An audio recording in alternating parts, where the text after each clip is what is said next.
All right, it's that time of the year, top 10 list time. Always a fun off-season thing to do. I like to make these top 10 lists. I did it last year, and it was a lot of fun. So doing it again always makes for some excitement. So we're going to start off with quarterbacks, and my top 10 quarterbacks of the 2023 season. These are the quarterbacks right now. I'm not evaluating, careers or anything like that.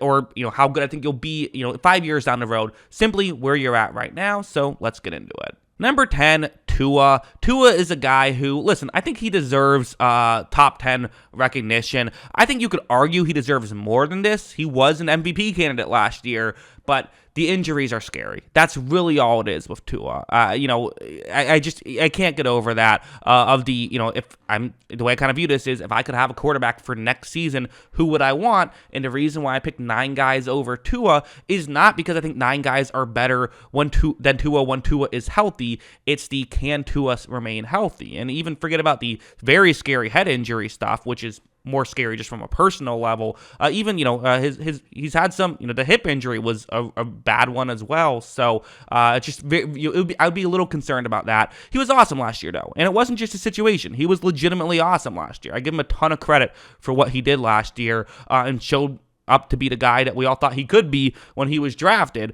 But again, it's the injury stuff that keeps him at 10 for me. Number 9, give me Matt Stafford here, who is someone who, listen, here's the biggest knock against him is he's in his mid-30s now. Maybe wasn't as good last year as he's been in previous years.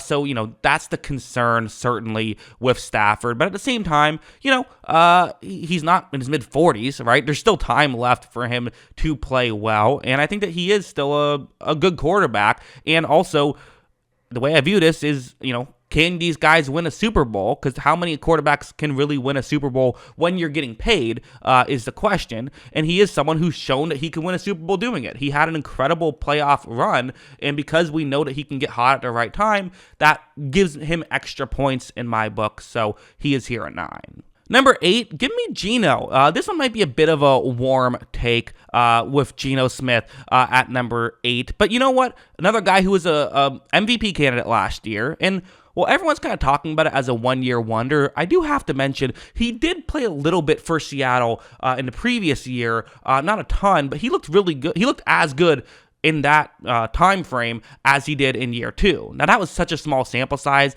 that I think we kind of all wrote it off as, okay, well, you can't just have a guy, expect the guy to be, that great for a full season that way. But then he was. So it's not just a one-year wonder thing, although it is still a small sample size in the grand scheme of things, but he was really good. His playmaking ability was shockingly good. Like, his ability to just be like a solid starting quarterback and be a game manager. We've seen guys like Ryan Tannehill kind of do that later on in their career. I don't know if we've seen someone kind of become this complete quarterback like Geno Smith did later in his career. So, they're going to add Jackson Smith and Jigba. That could help out a lot to that team. I'm very excited to see what they do next year. Number 7 on this list is the highest paid quarterback in the NFL, Lamar Jackson here, who, the knock against him, been hurt a couple times now at this point, so that's a concern for sure. You like guys who don't get hurt, although there's no one who never gets hurt, but still, that's a concern. It is. I don't know if he's quite lived up to the MVP caliber play that he had in his second year, although I do have to say that he's still been, good. And I think that last year, you could argue he was the most complete version of himself we've seen. And one other thing I always kind of talk about with Lamar is he's the only quarterback that could have had as much success as he had with that receiving core they gave him for the past several years. Last year, not so much, but the previous couple of years, the fact that he was able to still get a good offense out of that is just only him could have done it. He's the only guy who could have done it. You have given him receivers now. There is a very real chance we see him return to MVP form next year. But we have to wait and see, so that's why he's at number 7 for me. Number 6, I have Herbert. I love Herbert. Herbert's great. I think that Herbert has gotten too much blame a little bit for the lack of postseason success. Although at the same time, if you want to be a top 5 quarterback, winning a playoff game would probably go a long way. The fact that he has no playoff wins, it's something that I don't think is totally unfair to hold against someone. I know it's not totally rational to think that way. At the end of the day, it's a team sport, but at the same time, that's kind of what makes these discussions fun, right? Is when playoff wins and playoff success and Super Bowls get added to the equation. It makes it more interesting. I want to watch a sport where someone winning a Super Bowl means more than just them being happy, right? It means more for the discussion and things like that. So I think that's not totally unfair. But I also have to say, I feel like I've said this in every video I've made about Herbert. He had so many very good, 200-yard games last year where just they weren't able to, guys weren't getting open, and he just found ways to make stuff happen.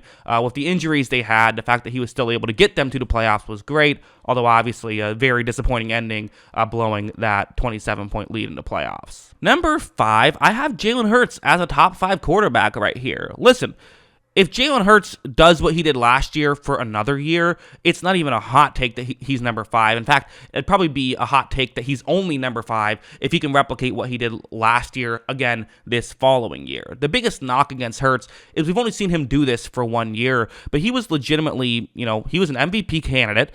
You could argue he was the MVP, although I think Mahomes winning it was the right call, but he is the second best quarterback in football last year, I think. And the last time we saw him play was when he marched down the field to get an 8-point drive to tie up the Super Bowl. That's the last we've seen of him. And then Mahomes, marched down the field and got a field goal to win it. I mean, we saw those two guys duel back and forth. He was incredible. Again, I guess the one thing knock on him is he doesn't have the biggest arm, but I mean, he still hits those deep balls as good as anybody in the league. So I wouldn't freak out too much about that. He's number 5 on my list.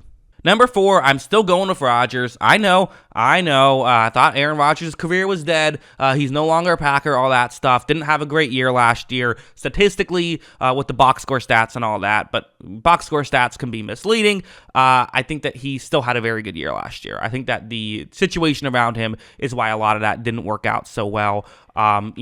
We saw how many times teams are just playing this, cover 1 or cover 3, and just could not get guys open down the field. Rodgers was making good throws, but Lazard can only get 1 out of 3 of those. That's just because it's not his role. They didn't have a guy who could do that until sort of towards the end of the year.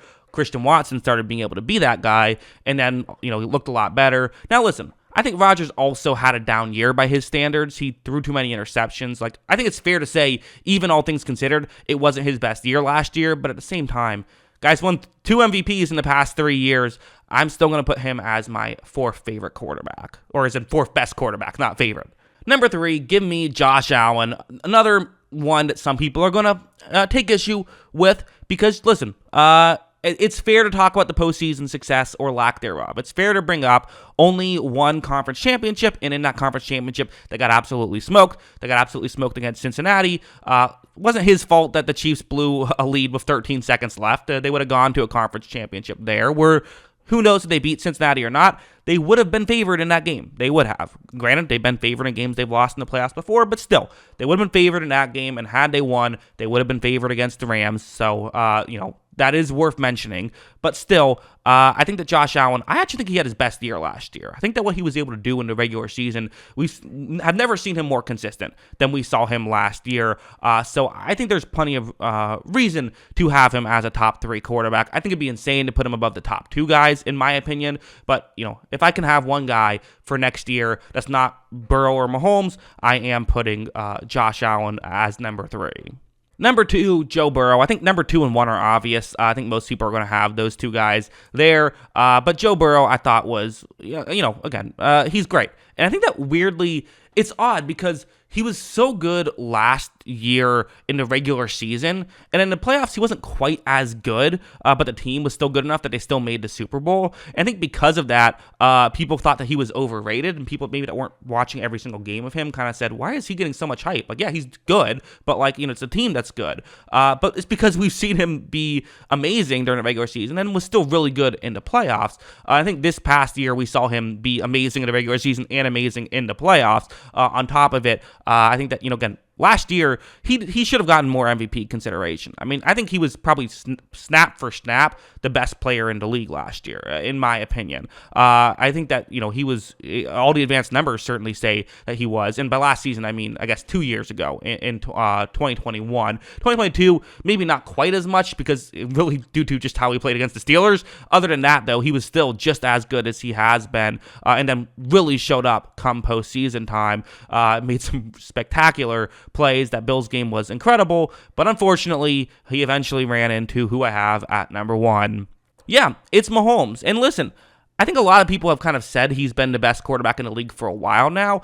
I don't know if that's true. I think he's always been kind of the obvious next face of the NFL. He's always been the guy that if you were to start a franchise with, you clearly go with Mahomes. But I think Brady and Rodgers these past couple of years, prior to this last year in 2022, had challenged him for who's the best in the league right now. I think this year, no one really challenged him. I guess Hurts, had a year like it. But again, that's a little different. It's when a guy is having a career year and they're challenging you. That's different than when a guy like Rodgers is having, a Rodgers season and challenging you, the way I view it. For Mahomes, it's clearly his league at this point. This is his NFL, and every year that they don't win a Super Bowl is going to be a disappointment, at least for a while. I think that's how it works. He is the next big thing. People say that, people love to say, the media talks too much about Patrick Mahomes. They do it because it's his league. Same reason they talk about LeBron. Same reason they talked about Steph Curry when the Warriors were winning all those championships. Same reason they talk about Connor McDavid, right? Or Shohei Ohtani. When you're the guy, you get the attention. And unlike McDavid or Shohei, he plays for a team that allows him to have a chance to win a Super Bowl every year, and he's won 2 of them already and hosted the conference championship 5 straight years. Every year he's been in the league, he's hosted a conference championship. That again, and only one of those years were they the 2 seed. Every other year they were the 1 seed. That's just insane that they've been able to do that and had that much success.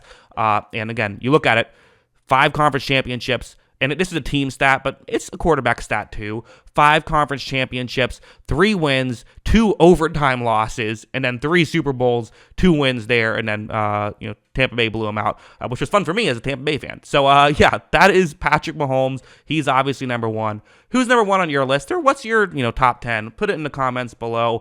Always love hearing from you, and of course, as always, thanks for watching.